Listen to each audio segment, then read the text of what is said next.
What is up, everybody? Tripp Morgan here for Panthers Source, and tonight, guess what? I have another special guest, and I say special guest because you've all commented on it. He hasn't been here all off season, it seems, but that's kind of the things it goes through. I told you I was going to get more guests on the show before we went back into the season during off season, try to get some breakdowns of our draft picks and everything else going into training camp after the draft. So that's what happened. Ladies and gentlemen, I welcome back my partner in crime on the post-game show, Billy Harless, ladies and gentlemen. Woo! Yeah, how you guys doing? It's been a while. I leave all the analysts analyzing in the offseason to him. He has a lot more time than me.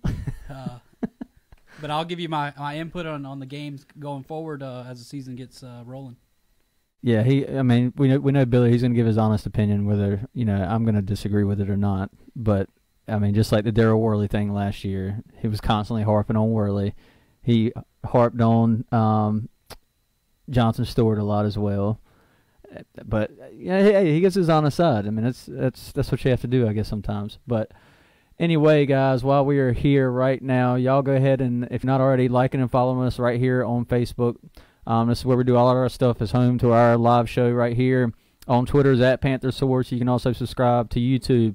Also, and I don't have it up here today right now behind us, but we are on iTunes, Google Podcasts. Now, if you're an Android user and you've been using Google Play, Google has its own podcast app now, which is it's so comforting. We're both Android users right now, and it's very nice. It's sleek. Check that out. Also, Stitcher, TuneIn Radio, and Spotify. You can find all the latest shows and podcast form there. Goes right up there. It gets uploaded if you like to listen to it later and you can't listen to it live, and join us to discuss and break down everything. Now, that being said, it is officially IPA Day, and I think it's World IPA Day. I was looking this up earlier, and it seems to be World IPA Day. It's not National IPA Day. Everything I saw said World. So, and I'm actually going on a kind of cliche IPA, I guess. I'm doing the Elysian Space Dust IPA. It's really gotten popular over the last year. This is actually just what I had in my fridge. I didn't go pick anything up to celebrate with. Billy is not drinking an IPA, but he's got a Panthers beer. I don't know what he's drinking. Water. But that's okay. Hey, we'll take a sponsorship. IPAs put too many of the LBs on. Yeah, staying away from them. That's now. what it is. Staying away from the LBs. Okay. Well, I am not. I like my carbs and my IPAs. And speaking of IPAs, Billy, some exciting news for us craft beer lovers. It was announced today that the Carolina Panthers Bank of America Stadium for the 2018 season will have the largest selection of craft beer options that it has had ever in history. And that's saying something. I mean, because if you go to like Hornets games and even the little, the selections they have had at Bank of America, it's been decent. It's not been great, but the lines are always packed, and it's kind of a turnoff. They've done some upgrades. They've changed some things. I think there's actually a beer garden in there now, if I'm not mistaken.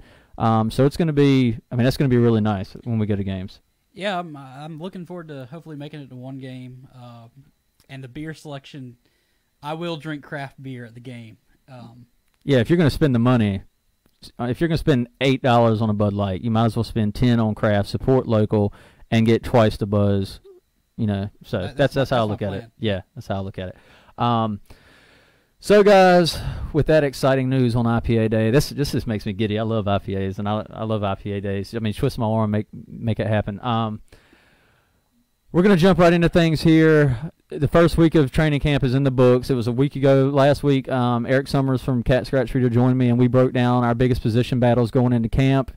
And tonight, we're 1 week in, so we can talk about it. Unfortunately, we have some upsetting news in two of those key spots that Eric and I talked about. Our right tackle, Darryl Williams, second-team All-Pro last year, was a pleasant surprise to everybody. We were already worried about the offensive line going into the season.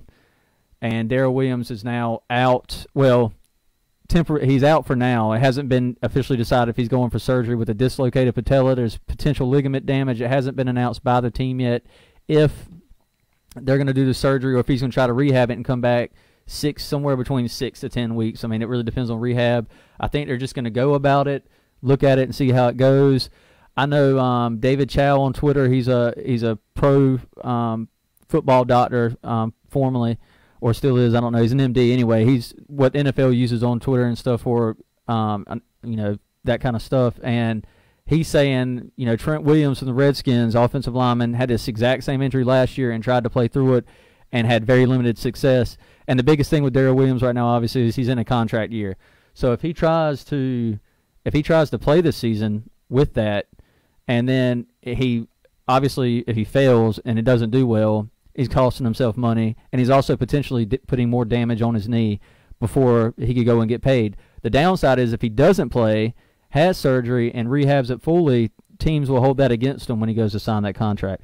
This is where decisions are made from a personal standpoint for him and his family, and it's really tough. And I feel for Darryl Williams. I wish the best for him. Maybe I obviously hope he can come back. Right now, Taylor Moton, though, the second-round draft pick from last season we picked up, is filling that spot. And it's the coaches are really liking what they're seeing. The beat writers seem to be talking positively about him. And there's a chance, Josh Klein actually said this from the Route Report, and it was a good point. There's a chance Moton, if Williams doesn't come back, Moton can come up there, take that spot, and they'd be very happy with him because that's where they wanted him initially. And, he could take that spot and Williams be gone. Yeah, if next man up, and if he has the opportunity and everybody's excited about it, more power to him. That's always the worry, it seems to be the last few years, is that offensive line. Yep. And hopefully we can get away from this injury bug that's hit us pretty early. Yeah, and then, of course, that also draws competition away from the left guard spot. Amini Silatolu is still the starting left guard, who is just is the definition of a turnstile. Nothing personally against the dude. He's just not good. And I know every fan is worried about him. And right now, they're still saying he's the starting job. Actually, Rivera actually said he liked what he's seen from Amini this year in training camp already. But, dude, he's so bad. We've seen – now, granted, we can't judge everything off clips we see from training camp, guys. It's not fair to do that. But the few we've seen, I can say for the other players we've seen clips of, they've been, good and bad, just back and forth. Amini's just been bad. It's just not good. So that's worrisome. We're going to see how that goes. But today, Rivera actually, according to reporters out at training camp, the coaches were extremely vibrant and, just really intense today. I don't know if they were saying maybe they were lacking at practice yesterday and they came to light a fire on them today. Rivera was actually getting down in the trenches with the offensive line and was saying if you want to effing win football games, it starts up front in the trenches, and he's exactly right. And this is refreshing to hear Rivera getting that intense with his team. That's just something, he's normally calm and cool, and he doesn't have that. He just has that one little, one stare. That stare, yeah. You think he watched some Last Chance U and got hyped up from that coach this year? That's actually, yeah, he may have, man. Maybe he's pulling some stuff from that. But I hope we have a better. I hope we turn out better than they did on the first game. Yeah. But they were saying maybe if they were upset with practice yesterday, but Rashaan Gaulden actually laid the new rookie safety, laid a huge hit on. I think it was Jairus Wright. So it was wide receiver Jairus Wright that we picked up in free agency this year. Laid a huge hit on him, and I've actually got that clip for y'all. And here it is right here. Lays this huge hit. If y'all haven't seen it, this is why I put it up here right here. And it upset a lot of players. Devin Funchess was upset. I talked about this with the guys on the Keep Pounding podcast earlier this week, and Bobby and I, we all kind of said we felt like it was bang bang play, and Rivera actually said himself that this was a bang bang play. The contact was really unavoidable. They did pull Gaulden off to the side and talk to him a little bit about it. Both players were okay. Now Gaulden didn't practice the next day, which was yesterday, but that was just, it wasn't necessarily related to this hit. I think he just had some soreness, but so like I said, Rivera did say it was unavoidable contact. Billy, what do you think there? Are you upset with this play from a rookie safety trying to prove his worth on a team? This is what we're looking for in that secondary that we've kind of been missing. Yeah, it looks bang bang to me. I'm not sure if he's shaken up, if he has remorse as he's on his knees there. I don't think he's out there headhunting his own teammates. And it was a clean hit. I mean, but it's football. There's going to be hard hits. If he doesn't try to avoid them, yeah. But that's a bang bang play to me, and it was a good hit. And if he doesn't take the hit there, it's kind of like what Bobby said this on the Keep Pounding podcast, and we were discussing it actually. It's kind of like people are gonna complain. Oh, he should have lit him up if he wants to make the roster and prove that he's worth it to me. I mean, and you can't please everybody. That's just the way of the world, and especially Twitter sphere. But anyway, y'all let us know what y'all think about that hit down in the comments. I'd be interested to see what everybody's opinions are. I've seen a little bit of both sides. I'd be interested to see what our followers are saying up there. But also, while we were talking about injuries, I completely skipped over them, and this is just as big as Darryl Williams in my opinion. Well, maybe not quite, but because we have some depth there. Cornerback Ross Cockrell, and this is actually a topic several of you commented on in our post earlier today that I asked what y'all wanted to talk about, if there was anything specific. And the secondary, second cornerback spot was one everybody wanted to hear about. And it seemed, Ross Cockrell went out. He broke his tibia and fibula in his leg. It's broken. He's going to be placed on IR. He's done for the season, shut down.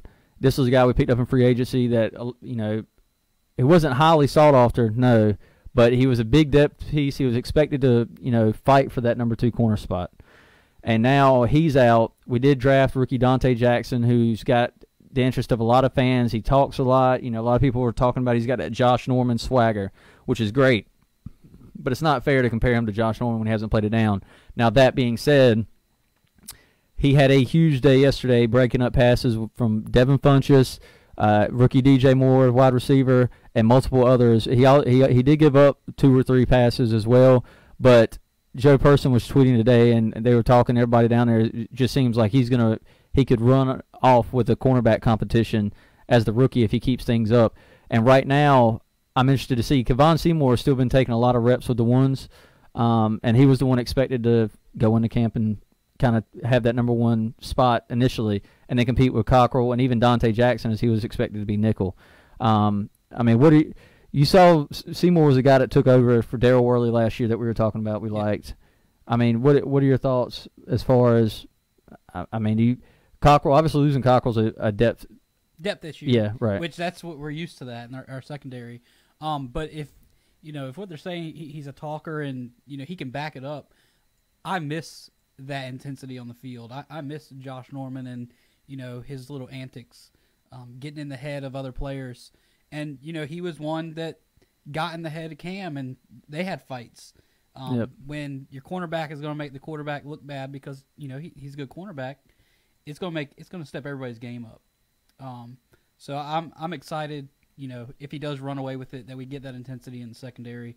I want to see some trash talk. Yeah, and Dante Jackson is going to bring that, and I think I felt like this will be a really fun camp for him on defense, going against rookie wide receiver DJ Moore, obviously first-round pick, and then also against Cam because they both have that chatter. They both love to do that. Y'all commenting in here on that hit situation. Antonio Carrell, I like it. Practice like you play, period. And then Joseph Jones saying, this is my first time seeing the hit, and it doesn't look as bad as they made it seem. And this right here is exactly what I was talking about. When this hit happened and it broke on Twitter, it came off as Gaulden was absolutely headhunting Jarris, right? And when they actually put the clip up, it didn't look nearly like that. And Rivera also, like I said, stated after practice, the contact was just unavoidable. It was a bang play, but he has to be. We want him to be paying more attention to be looking out for stuff like that. But I mean, this is football, man. Yeah. I mean, this is going to happen, and I'm glad both people are all right, but I want to see that out of our safety, especially our young safeties trying to fight for a spot. Yeah, and he's not going to pull up. No, he's fighting. He's not going to pull up. He pulls up, he's in trouble. Yeah. So that was a good hit. Yep, and. What was I talking about, Gaulden? I saw somebody's comment here. Mike Strib, yeah. Well, Funchess didn't like the hit, and he was present. Yeah, Funchess was pretty. I mean, he was right there, saw it firsthand. He was upset about it, but like I said, it's kind of one of those things. And I know initially it's like it looks that way, and then if you slow things down in slow motion, sometimes you can make it look however you want to. But Funchess is right there. Funchess is going to take up for his wide receiver. Right, and it's his teammate. I mean, that's what he's supposed to do, and I'm sure all these guys are cool now. Gaulden was clearly upset about the hit. I mean, he didn't want to, not trying to hurt anybody out there. Like I said, I liked it. I'm glad both players are okay because I'm a Wright fan. I think he could surprise us and help us out a lot on third down situations, moving the chains. That's what he was brought in here for. So moving on from that, Damir Byrd, wide receiver. Guys, this guy's having another big camp. The last couple of years, it seems like he's really turned it on. He's constantly open. And again, this is training camp. Some of these are one-on-ones and then 7-on-7s and stuff. But he's continuing his play. He's coming back from that injury last year. You know, he missed the playoff games along with Curtis Samuel. So this is good to see. I mean, we got potentially, I believe there will be 6 wide receivers kept on this roster this year. And I'm not just saying that I feel strongly confident we have 6 wide receivers that will stay on this team, the 53-man roster, because when you think about this, if any of these guys we let go they're not going to stay on the practice squad, in my opinion. Here's our wide receivers right now, just to give you a rundown. Devin Funchess, Torrey Smith, DJ Moore. Okay, those 3 are locks. All right, they're on the team. And then you've got Damir Byrd, Curtis Samuel, and Jairus Wright. Tell me one of those players you would risk putting on practice squad to lose. I couldn't risk any of them. With the depth issues we've had and talent we've had surrounding Cam since he's been in the NFL on this team and this franchise, which one of those players would you – I mean, I'm keeping all 6, and this isn't the first time they would keep 6. They've done it in the past, especially under Marty Hurney. And I think last year how injuries stacked up on us, I'm keeping them all. I keep them all. And you got Bug Howard, some other guys trying to make a name for themselves. Austin Duke is back again. These are guys that would be good depth, learning the position on the practice squad with these guys, just in case. Obviously, we don't want any injuries anymore. But so I mean, what do y'all think? I'm saying you keep 6 here. I don't think it's a question.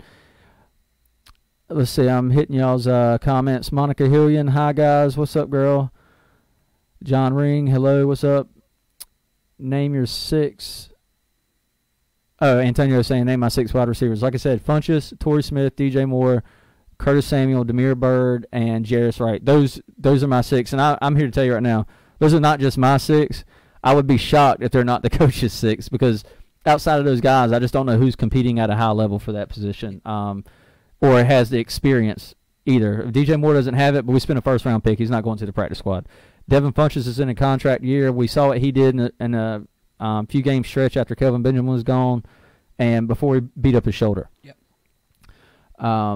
So Monica Hillian saying Jairus Wright. How many tight ends and running back we keep?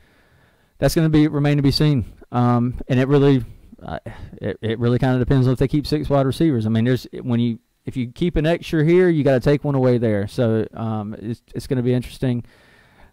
Obviously, C.J. Anderson and Christian McCaffrey are going to be up there. I'd suspect that as of right now, I haven't heard a lot about Cameron Artis-Payne in camp right now. I'd suspect maybe he's still one. They still got Elijah Hood. I still think he could see some fullback roles. And then Alex Armah has been taking a lot of snaps at tight end. He could be a kind of a flex versatile player. Jermaine Anderson saying cheers. I will cheers you with my IPA. Happy IPA day. So, yeah, those are my 6 on that. And speaking of Curtis Samuel, I wanted to get into something today, Billy. You know, I'm a big Curtis Samuel fan. I think we both thoroughly enjoyed what we saw from him in flashes last year before he went out with injury. He has that versatility. He played running back at Ohio State. He's got that Christian McCaffrey flexibility, versatility to him. He made a huge catch today, and I'm going to show you all this highlight. Because a lot of people have been giving up on Curtis Samuel since his injury because he battled some injuries at Ohio State. Look at that catch. That's ridiculous. He battled some injuries at Ohio State. And then, he's got a smaller frame, but he's a speedster. And that's what we needed to, stretch that defense. He got injured last year, and a lot of people, he got put on the non-football injury list, which he returned from yesterday, by the way, and has been doing well. And you see this catch here, he looks fine to me going full speed. But some people were saying after he went on that non-football injury list and wasn't going to start camp practicing, they were saying, when are we getting rid of Samuel? Just let him go already. We need to cut ties. This kid has been on the team 1 year and really had an unfortunate accident. I mean, that was the catch against the Dolphins in the end zone where the guy landed on his ankle and it was a bad injury. But I mean, what are your thoughts on them people saying get rid of Curtis Samuel so early? I mean, it's not like this guy's our number one receiver. And he is the speedster. He's the one who's going to stretch the field.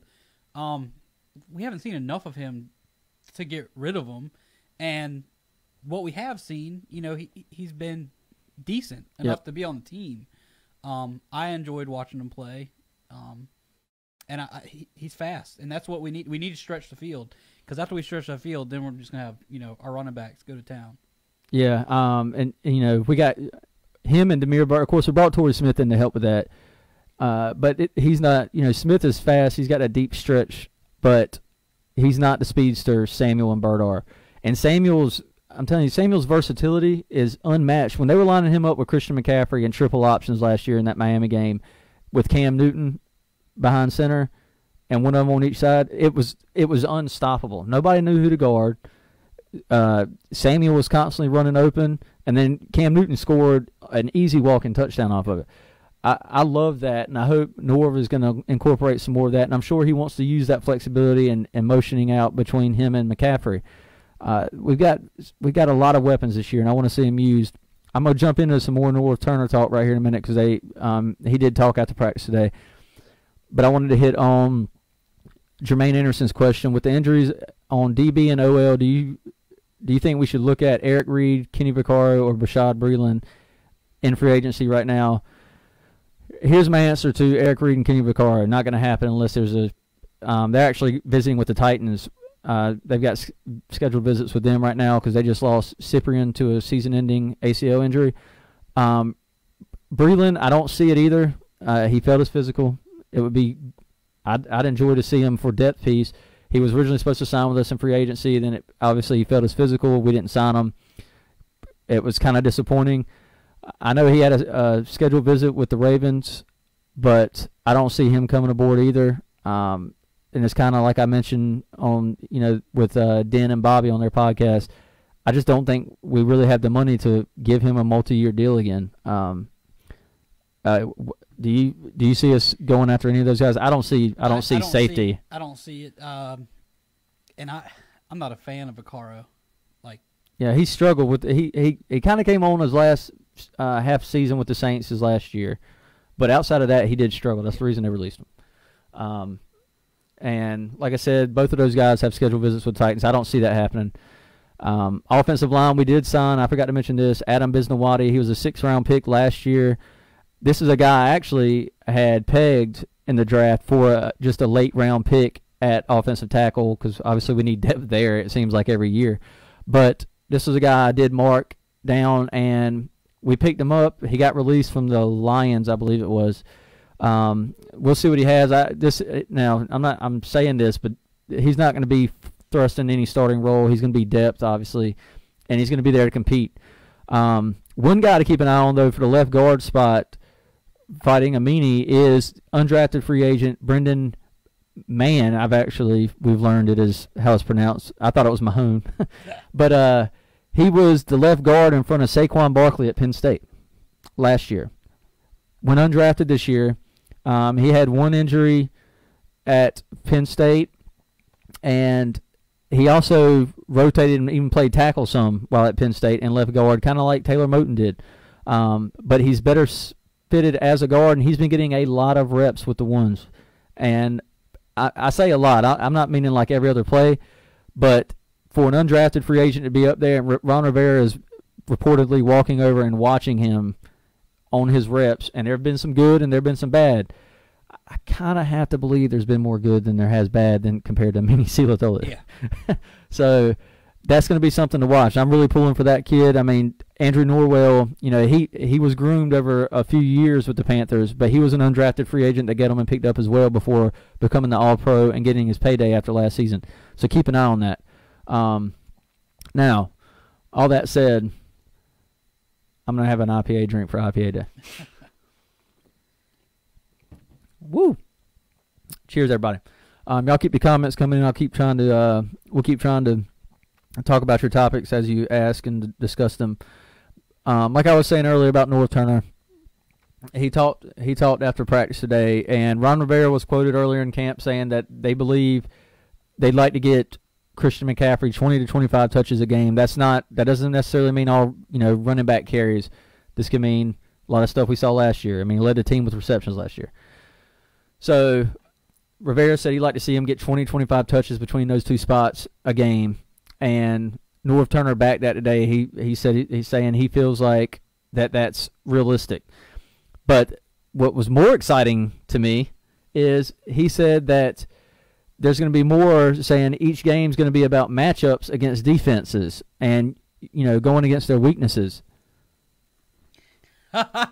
That's what, you can do that in the NFL? Finally. With a guy like Cam Newton, you can do that?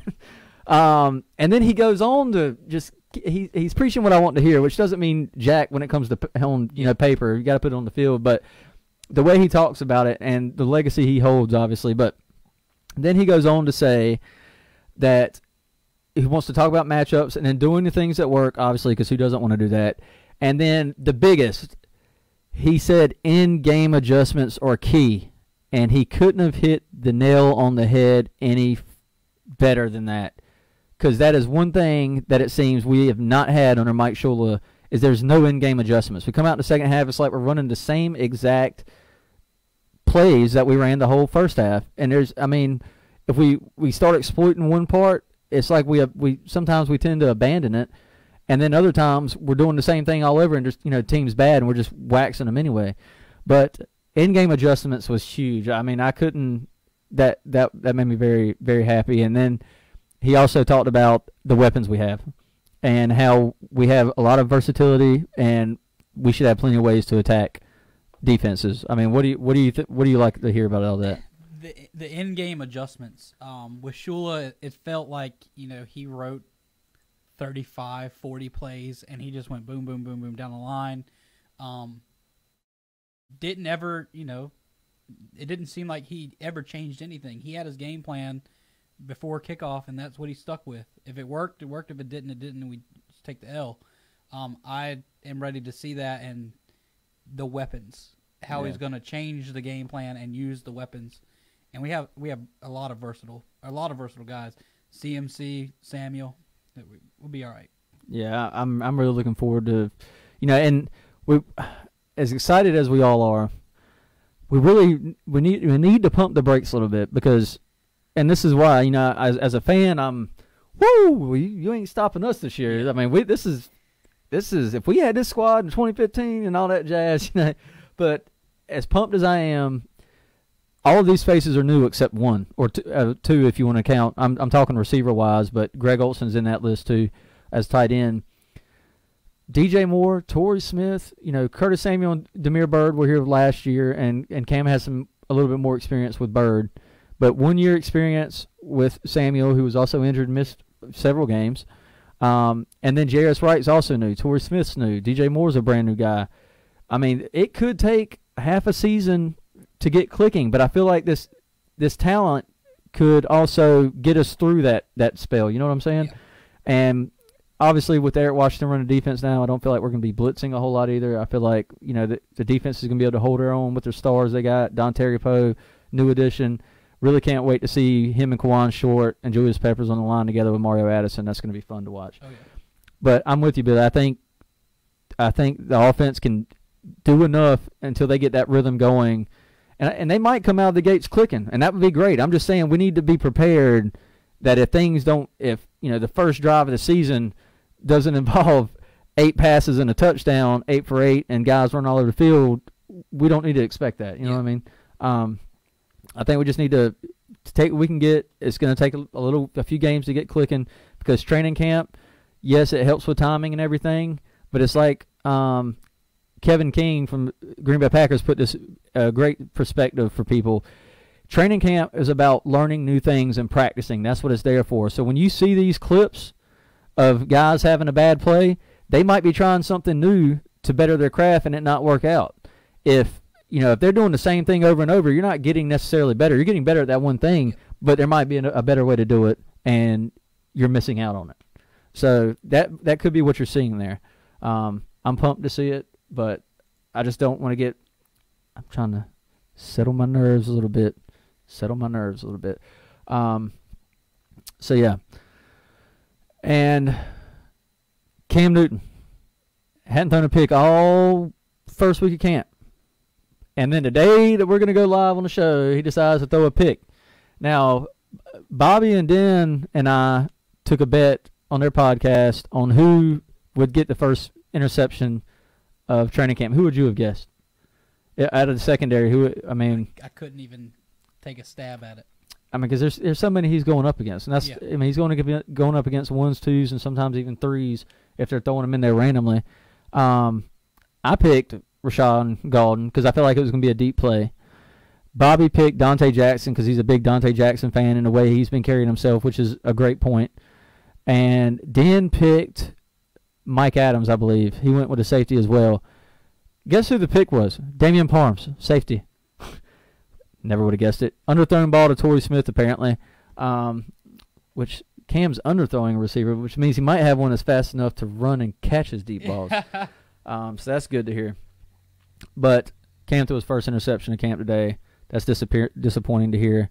But nonetheless, also I saw, I'm going to jump on something else right quick. That was interesting. But I saw somebody commenting about the midfield logo up here earlier, thinking I was going to make an announcement about that. I have no idea what's going at the midfield logo. And I like the fact that y'all think I do, but I really don't. We have no idea. You saw David Tepper. FanFest is tomorrow. Y'all, the dashes and yard markers are on the field. Y'all that go to FanFest are probably going to see it before we do. I know a lot of fans are really, for some reason, upset that it's not a Panthers logo at midfield, and it's still the NFL shield, and that could change with Jerry Richardson gone, David Tepper coming in. Billy, do you give a shit about what's on the midfield logo? No, I think it would be weird to see a Panther. It would be weird. All these years, this is what you see, and then it's changed. I don't really care. Yeah. I just want to watch them play, and win. If they're winning, somebody actually, that Punk Panther, a great artist on Twitter, y'all should look him up if you're not following him already, does great hand-drawn sketches of Panthers players and other stuff. But he actually took a picture of Cam at training camp with his glasses on, doing his swag stuff, and posted that and photoshopped it at the midfield logo, and he said, "This is what we should put at midfield." And Cam had a big old smile on his face. I was like, "Yeah, that would be great." But no, I have no idea. And honestly, if it's the Panthers logo, great, fantastic. If it's the Shield logo, fine. I'm fine with it. None of it's going to matter and help the Panthers win football games, and that's what I'm worried about. And I feel like that's what everybody should be worried about. But alas, some people want to see that stuff, and that's fine.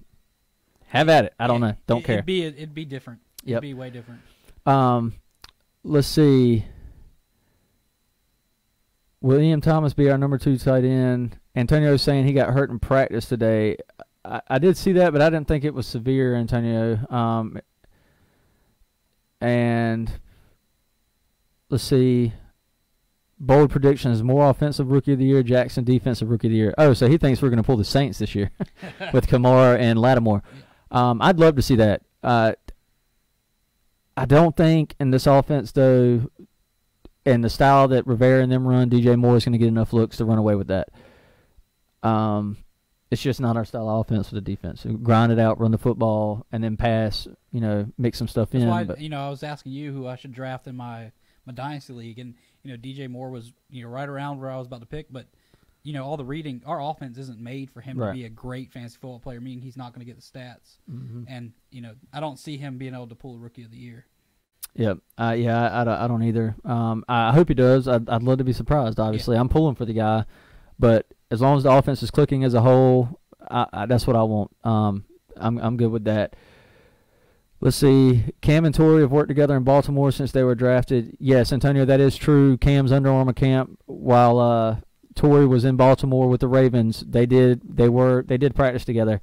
However, that and game speed are two different things. And you go from a week of doing that to your team's training camp with a different quarterback, and then you're playing the whole season with a different quarterback. You go back that next year, it's not quite the same. Obviously, the chemistry helps, but and they seem to be hitting it off on Instagram, hanging out real well together too. So that's good to see. That's a good point, Antonio.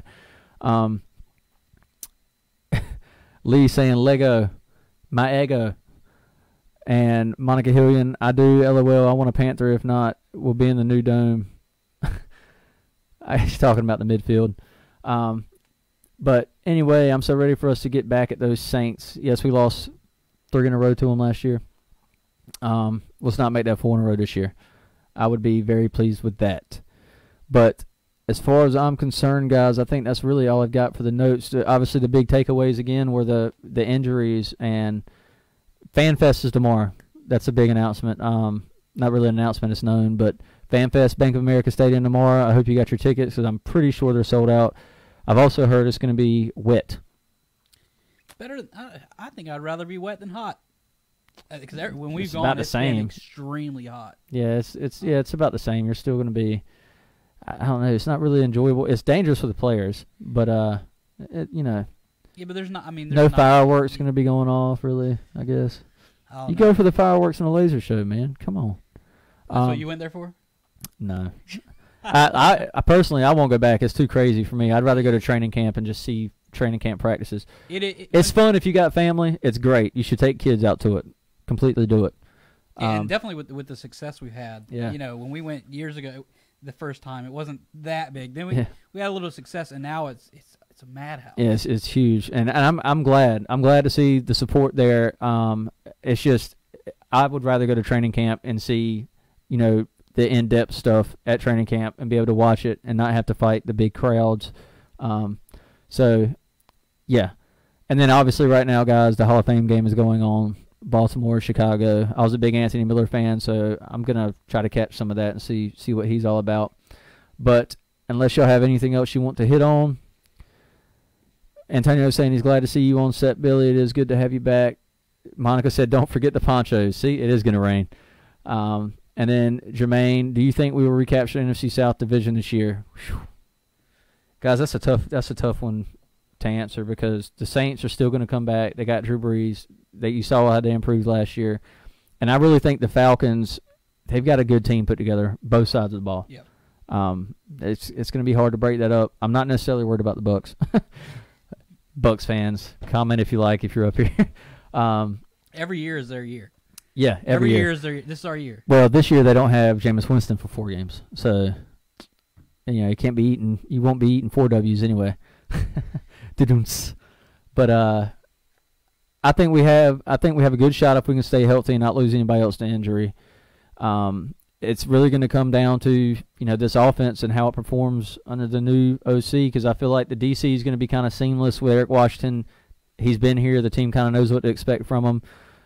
I think what North Turner, and apparently scheme-wise it's not going to change a lot of things, but I think how they run that offense with the new weapons and how Cam clicks with them, and C.J. Anderson is going to be really interesting to watch. That's going to be a big piece that not a lot of people are talking about right now. I think that could be key. But how that fits together and injuries, I think he's going to play. Healthy. Yep. Staying healthy.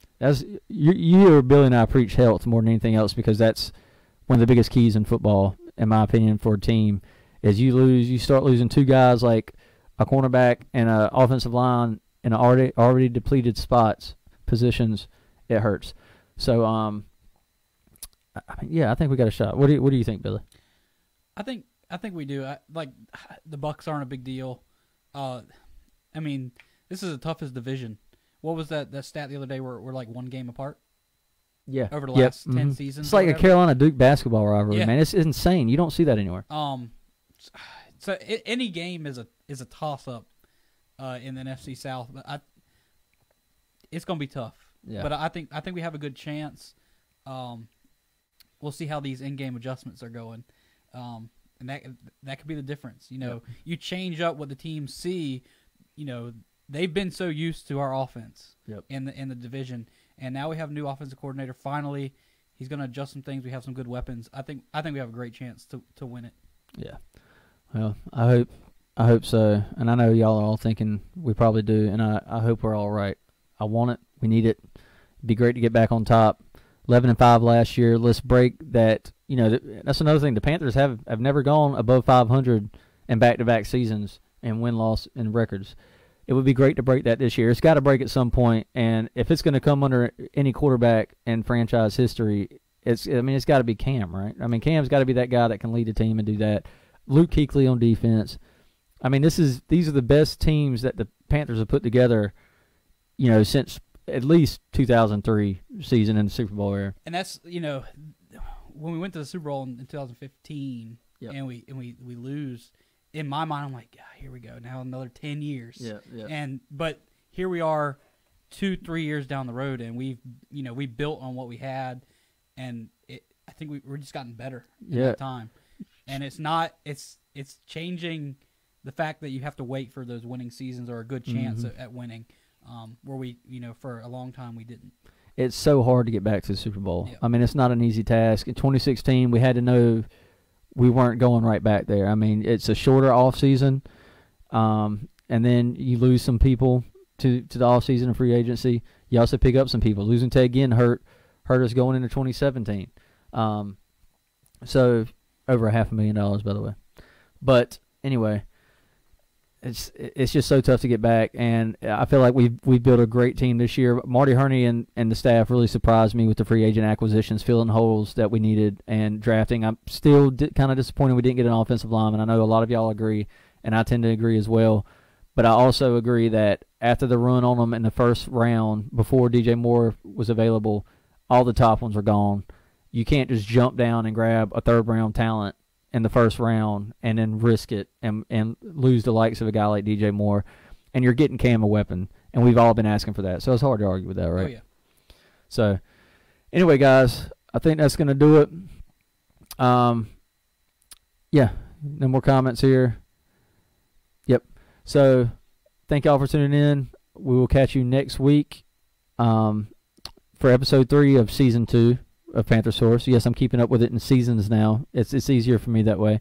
Again, if you haven't already, be sure to like and follow us right here on Facebook. You can follow us also on Twitter and at YouTube. All of this is at Panther Source. It should pop right up. You see our logo and stuff pop up.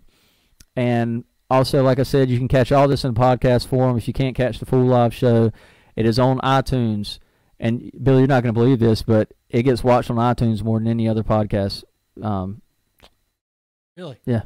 It's crazy. I mean, you think Google would own that, Which right? is news to me today that we are on all those. Oh, dude, I've been platforms. promoting it. Where you been, man? I've been promoting this. I was in retirement, season retirement. But yeah, so we're on iTunes, we're on Google Play, which is or Google Podcast app. That's where you need to be listening to your podcast, not Google Play anymore. And then Stitcher, TuneIn Radio, and also Spotify. I know some people like Spotify. TuneIn's also a cool platform. So check us out there if you like the podcast form. For Panther Source, I'm Tripp. I'm Billy. And y'all keep pounding. We'll see you next week. Yep, keep pounding. Oh. Happy IPA Day.